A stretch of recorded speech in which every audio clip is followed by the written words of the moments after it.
ভালোবেসেছিল দয়ার নবীজিকে, কেমন ভালোবেসেছিল দয়ার নবীজিকে।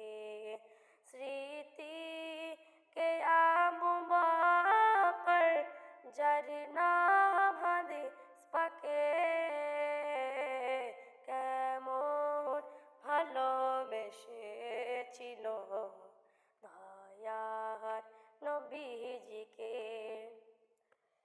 একদিন দয়ার নবী বলে, শোনো আবু বকর, হিজরাতে যেতে হবে, সাথী তুমি আমার, তোমার ডাকিতে পারি কোনো এক গহীন রাতে।